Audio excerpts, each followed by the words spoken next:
Bem-vindos mais uma vez para continuarmos o nosso estudo do livro do Êxodo. Hoje nós vamos estudar o capítulo 16 de Êxodo, dos versículos de 1 até o 36. Então, pegue a sua Bíblia, a sua caneta, você que gosta de acompanhar esse estudo, você que tem sido perseverante, fiel, né? Vamos dar continuidade.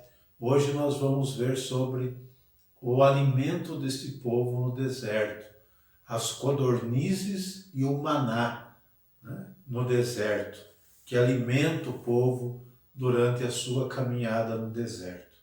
Então pegue a sua Bíblia, vamos fazer a leitura tranquilamente destes 36 versículos do capítulo 16, ok? Se você já está pronto, vamos iniciar então o estudo deste capítulo do livro do Êxodo, ok? Vamos para a leitura. Toda a assembleia dos israelitas partiram de Elim e foi para o deserto de Sim, situado entre Elim e o Sinai. Era o 15º dia do segundo mês após sua saída do Egito. Toda a assembleia dos israelitas pôs-se a murmurar contra Moisés e Araão no deserto. Disseram-lhes: Oxalá tivéssemos sido mortos pela mão do Senhor no Egito, quando nos assentávamos diante das panelas de carne e tínhamos pão em abundância. Vós nos conduzistes a este deserto para matardes de fome toda esta multidão. O Senhor disse a Moisés: Vou fazer chover pão do alto do céu. Sairá o povo e colherá diariamente a porção de cada dia. Eu porei desse modo à prova, para ver se andará ou não segundo minhas ordens. No sexto dia, quando prepararem o que tiverem ajuntado, haverá o dobro do que recolhem cada dia. Moisés e Araão disseram a todos os israelitas: Esta tarde sabereis que foi o Senhor quem vos tirou do Egito. E amanhã pela manhã vereis a sua glória, porque ele ouviu as vossas murmurações contra ele. Nós, porém, quem somos para que murmureis contra nós?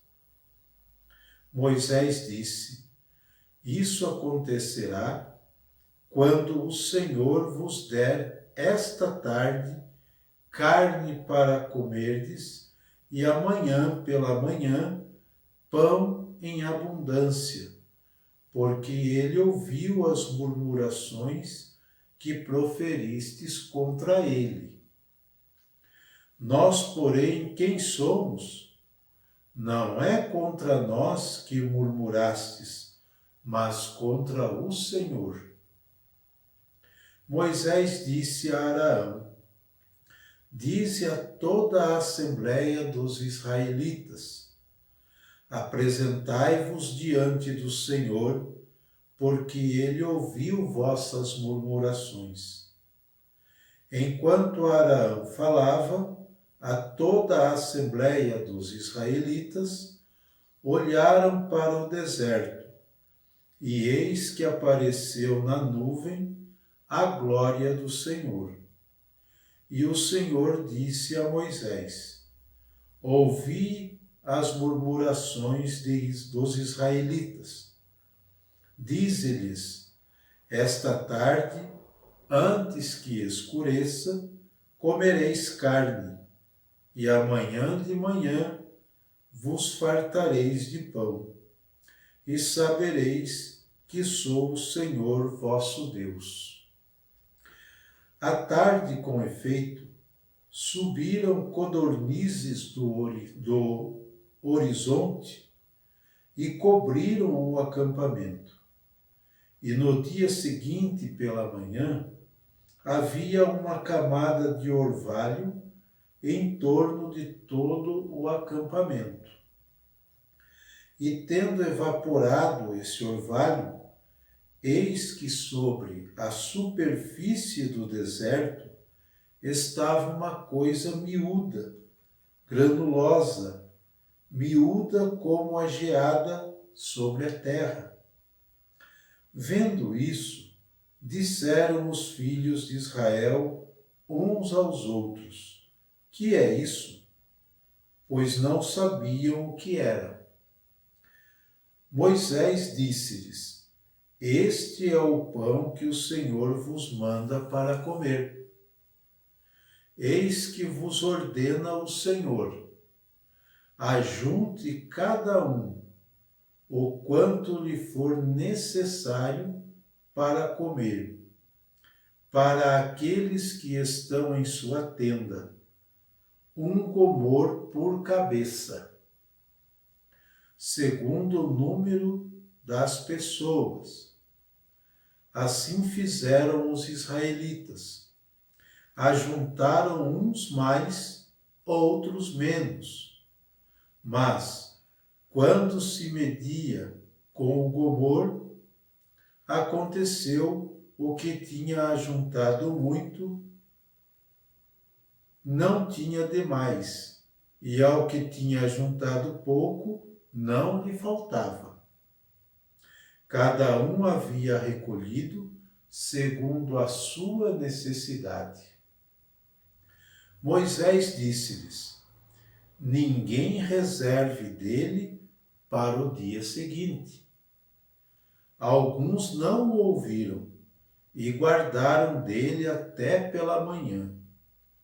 Mas criou vermes e cheirou mal. Moisés irritou-se contra eles. Todas as manhãs fizeram a sua provisão, cada um segundo as suas necessidades. E quando vinha o calor do sol, derretia-se. No sexto dia, recolheram uma dupla quantidade de alimento, 2 gomores para cada um. Vieram todos os chefes da assembleia e contaram-no a Moisés. Este lhes disse: é isso o que o Senhor ordenou.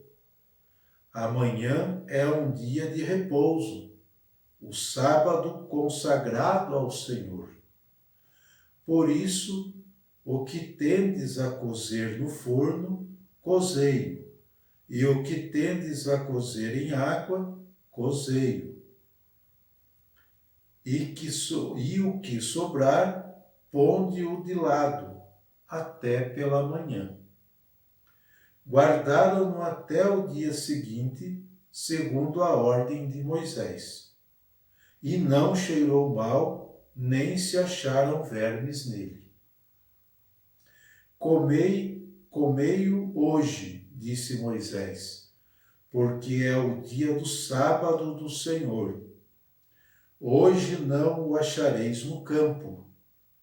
Durante 6 dias o ajuntareis, mas o 7º é o sábado, nele não haverá. No 7º dia, alguns saíram para fazer sua provisão, mas nada encontraram. Então o Senhor disse a Moisés: até quando vos recusareis a observar meus mandamentos e minhas leis? Considerai que se o Senhor vos deu o sábado, vos dá ele no sexto dia alimento para 2 dias. Fique cada um onde está, e ninguém saia de sua habitação no 7º dia. Assim o povo repousou no 7º dia. Os israelitas deram a esse alimento o nome de maná. Assemelhava-se à semente de coentro. Era branco e tinha o sabor de uma torta de mel. Moisés disse: Eis o que ordena o Senhor, que se encha dele um gomor para ser conservado para vossas gerações futuras, a fim de que vejam o pão com que vos sustentei no deserto, depois de vos ter tirado do Egito. E Moisés disse a Araão: Toma uma vasilha e põe nela a quantia de um gomor de maná, e deposita-o diante do Senhor, a fim de conservá-lo para vossos descendentes. Araão, segundo a ordem do Senhor, a Moisés, depositou-o diante do testemunho para ser conservado. Os israelitas comeram o maná durante 40 anos, até a sua chegada a uma terra habitada. Comeram o maná até que chegaram aos confins da terra de Canaã. O gomor é a 10ª parte do efá. Muito bem, esta é a leitura do capítulo 16. Muito interessante, né? Então, recordemos o capítulo anterior, como sempre fazemos, para compreendermos então este capítulo que entramos hoje, que nos propusemos a estudar hoje, tá? Que dizia o capítulo anterior? De tudo que nós vimos, o que mais dizia, o que mais ficou como mensagem é o cumprimento das leis e os mandamentos do Senhor que proporcionam a vida. Aquele que segue, aquele que observa, aquele que pratica tem a vida. Vive na liberdade de filhos de Deus, né? Aquele que não olha para a vontade de Deus, volta para a escravidão, volta para o Egito. Devemos sempre lembrar que o Egito é sinal de opressão, sinal de escravidão, representa o pecado que nos aprisiona, né? E os mandamentos e as leis de Deus é a liberdade.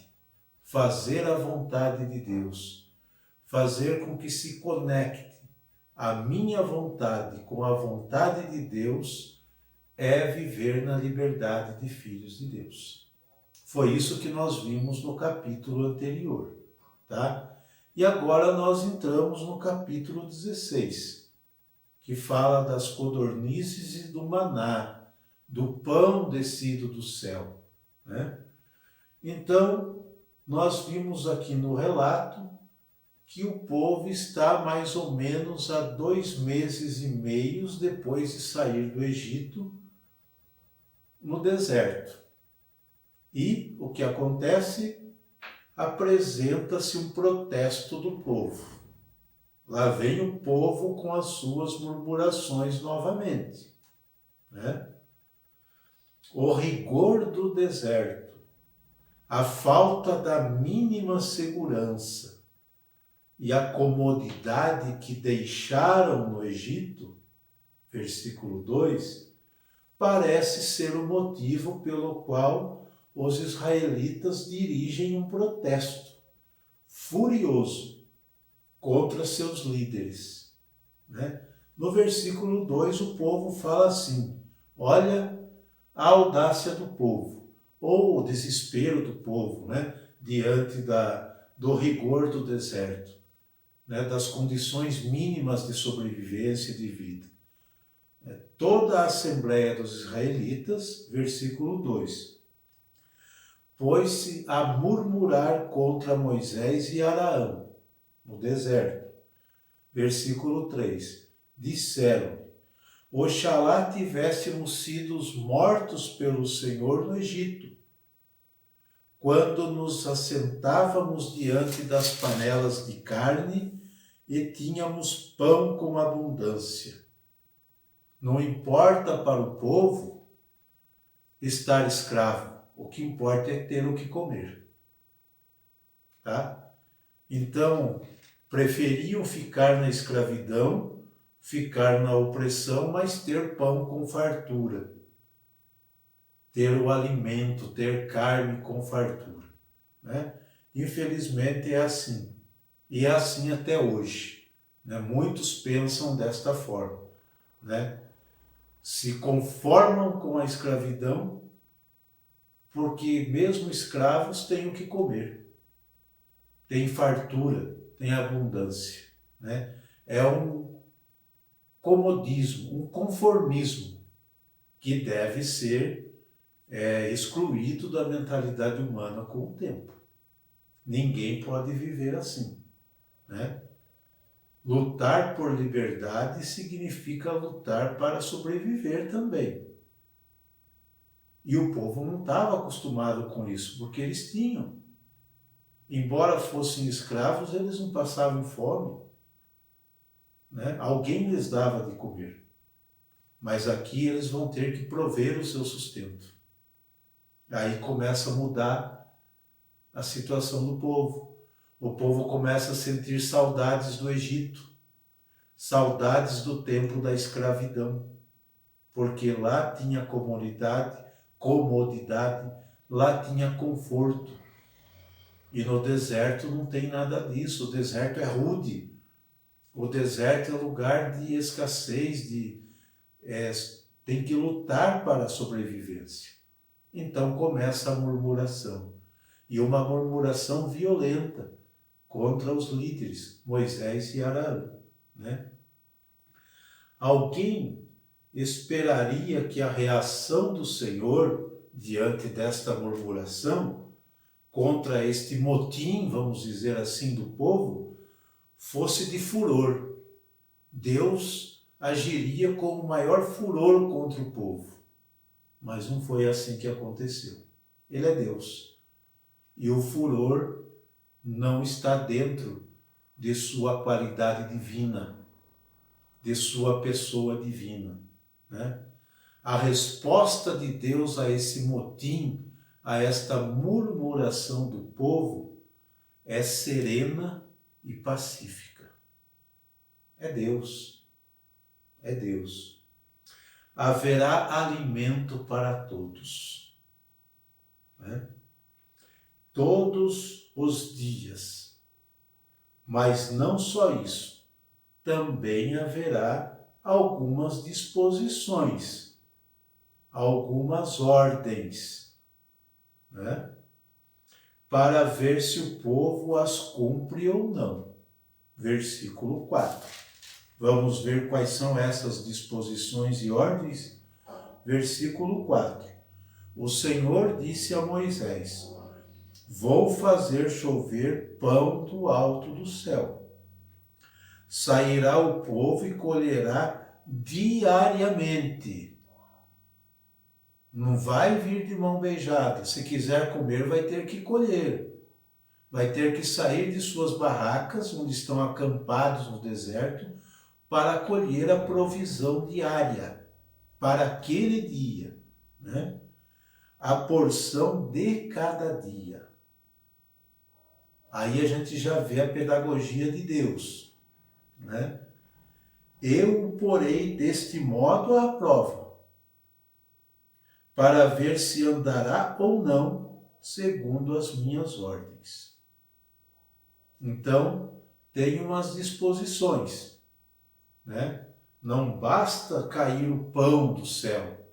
É preciso sair, é preciso uma reação da parte de quem precisa, ir buscar.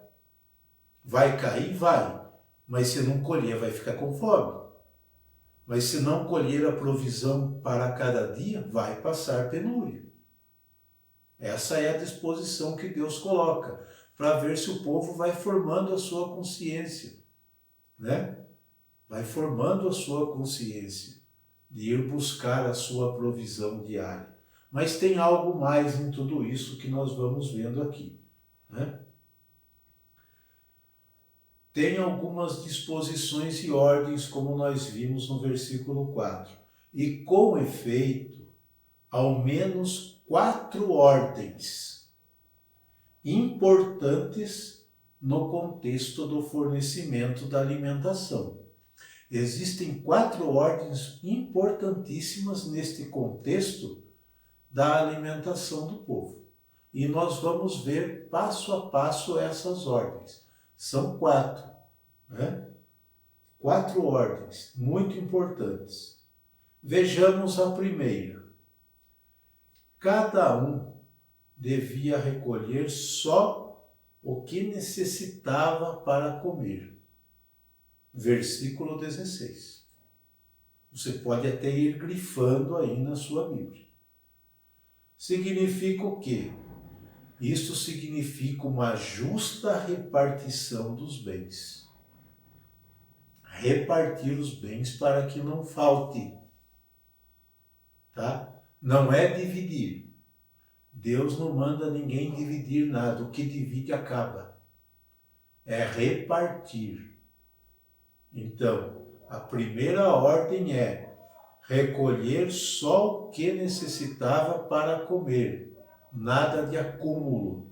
Versículo 16 está lá. A primeira ordem com relação à alimentação do povo no deserto. Aí começa a pedagogia, a formação da consciência deste povo, tá? Significa a justa repartição dos bens dentro deste contexto. Segunda ordem. Ninguém devia guardar para o dia seguinte, versículo 19.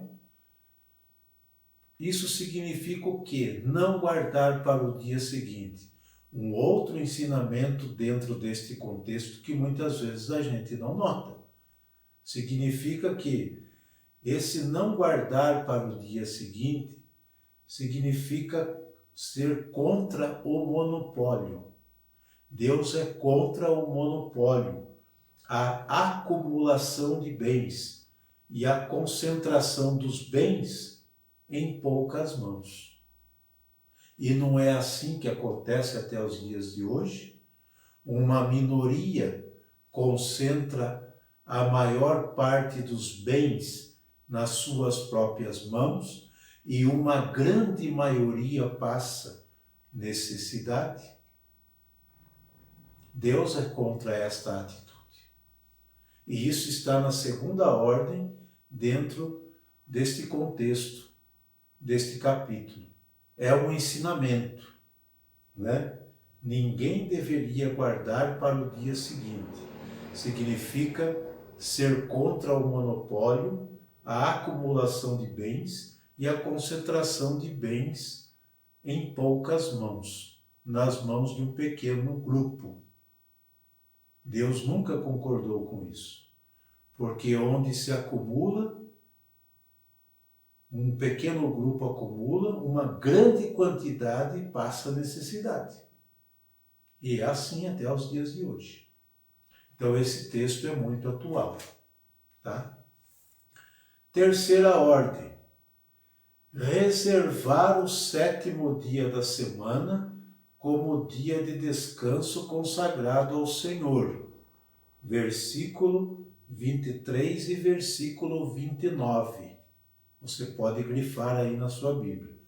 O que significa reservar o 7º dia da semana como um dia de descanso consagrado ao Senhor. Outro ensinamento.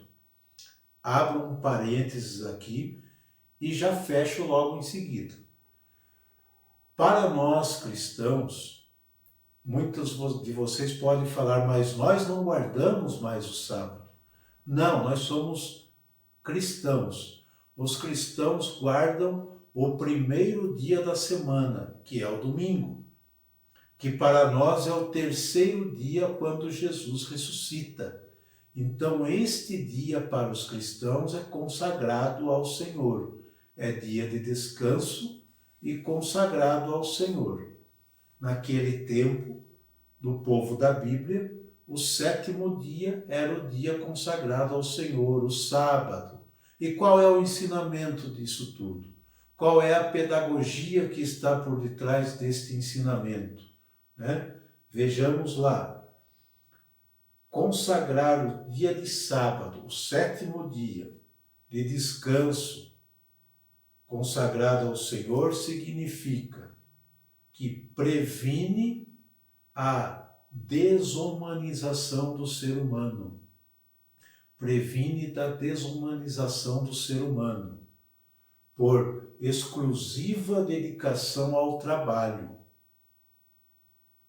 Quem trabalha, e infelizmente quem precisa fazer isso de sol a sol, como nós falamos, de domingo a domingo, sem um dia de descanso, ele é desumanizado, porque ele se torna quase que escravo.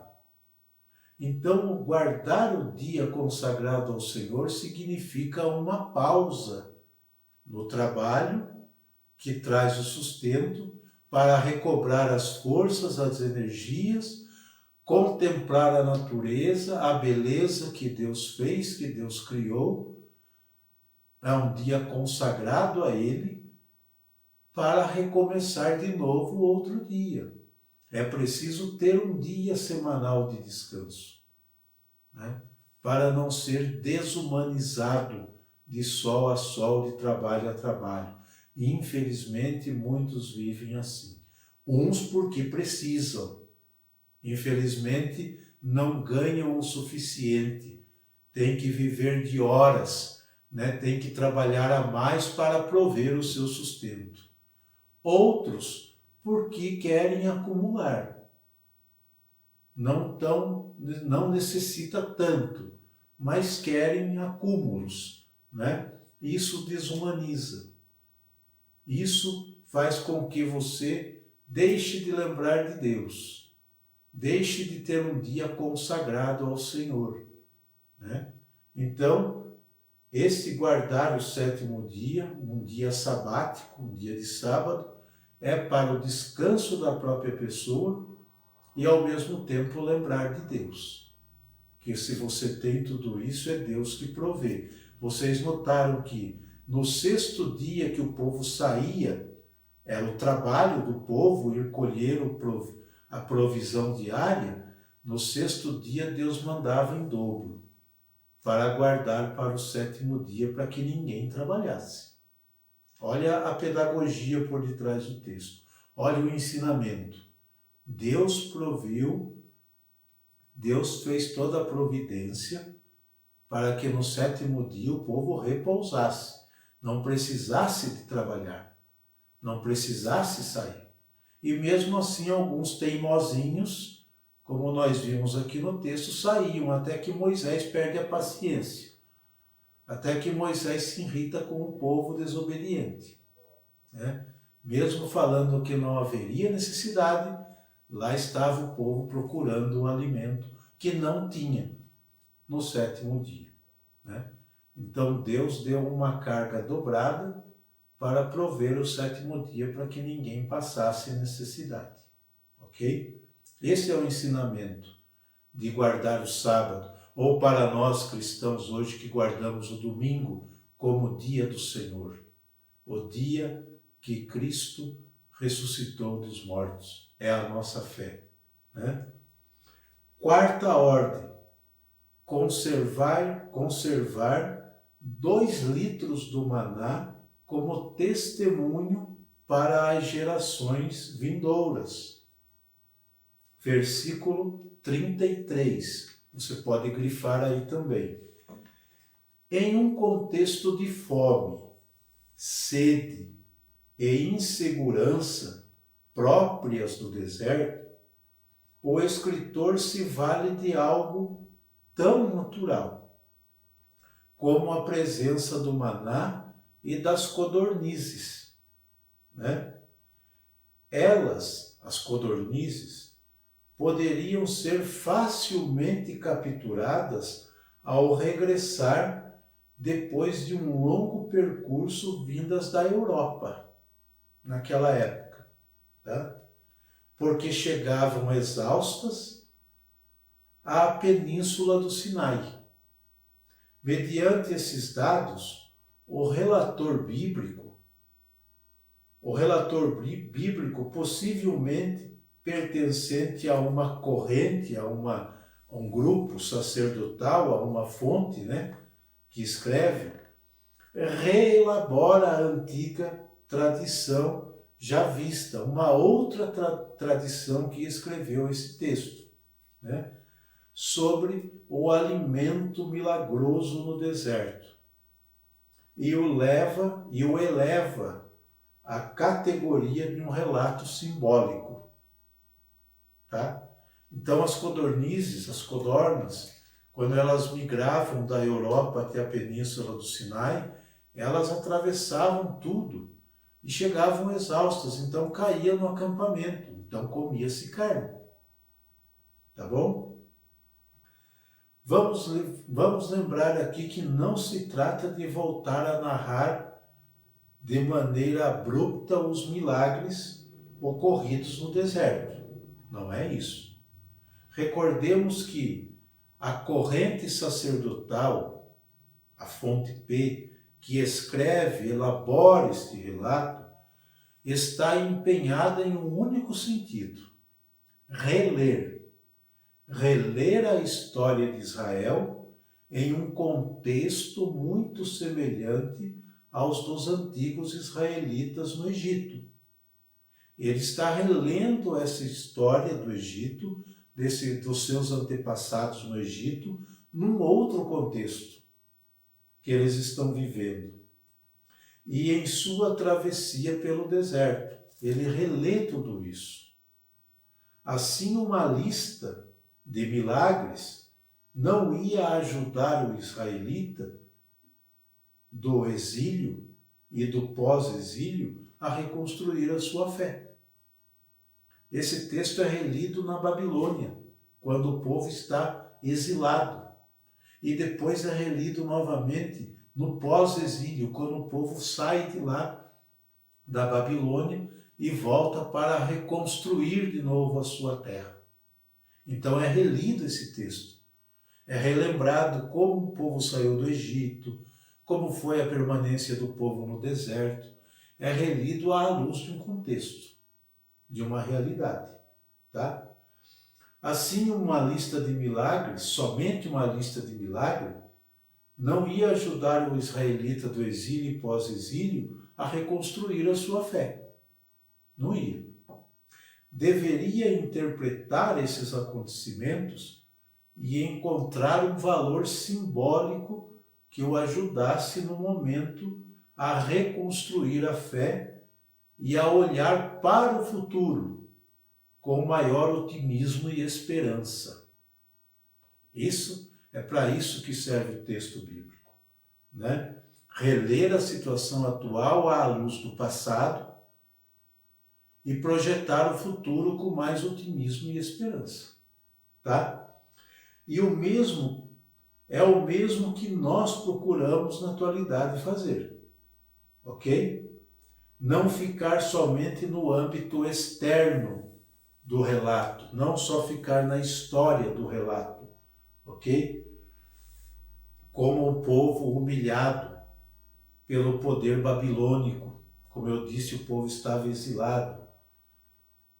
Volta a encontrar sentido em sua história e reerguer-se de suas ruínas graças à palavra e à ação de Deus reatualizadas.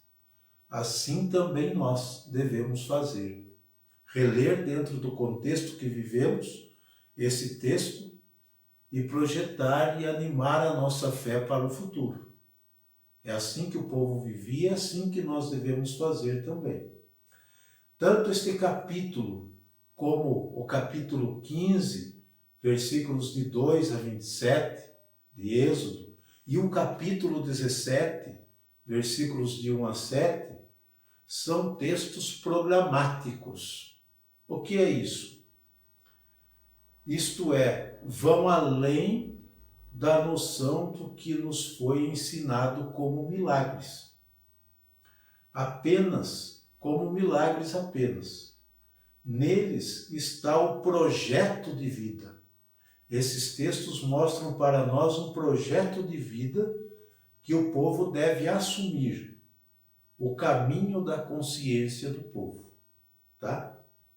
Não é acidental que estejam no início da caminhada da consciência, no início da caminhada pelo deserto e antes da promulgação da aliança no Sinai.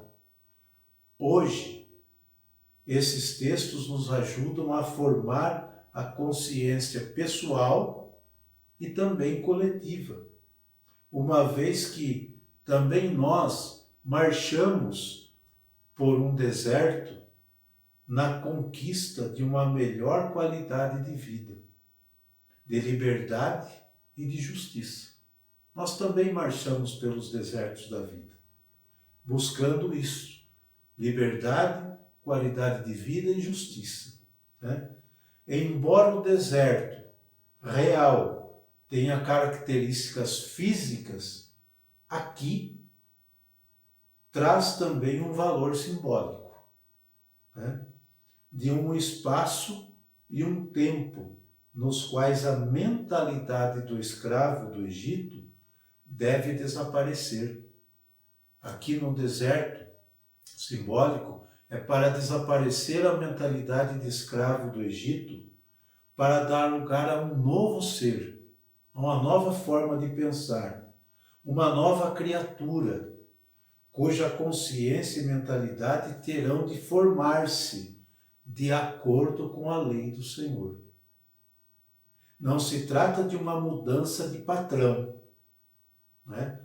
Uma mudança de patrão, de apenas sair de um lugar de opressão do Egito, deixar de subjugar-se ao faraó e passar para outro lugar de opressão e morte, o deserto, e obedecer ao outro tirano. Não é isso que se trata. Trata-se de estabelecer o deserto como um lugar de consciência. E como é duro formar consciência, né? Principalmente dentro das leis do Senhor. O deserto como lugar de consciência do que mais convém à pessoa e ao grupo. As ordens do Senhor não são caprichos de um tirano, são caminhos, as maneiras de o ser humano realmente encontrar a si mesmo, viver a liberdade e a relação com os outros e com a criação. Em resumo, o deserto como lugar de consciência é o único caminho que conduz ao desfrute dos bens da liberdade, da solidariedade e da justiça. Ok? Espero que vocês tenham gostado. É muito detalhado, mas é muito complexo, mas é muito interessante esse capítulo 16 que nós estudamos. Espero que vocês tenham gostado, reflitam, releiam, reestudem, né, à luz e tragam sempre o texto lido para a atualidade, para renovar a fé e a esperança, ok? Um abraço a todos e espero vocês para o próximo estudo, se Deus quiser.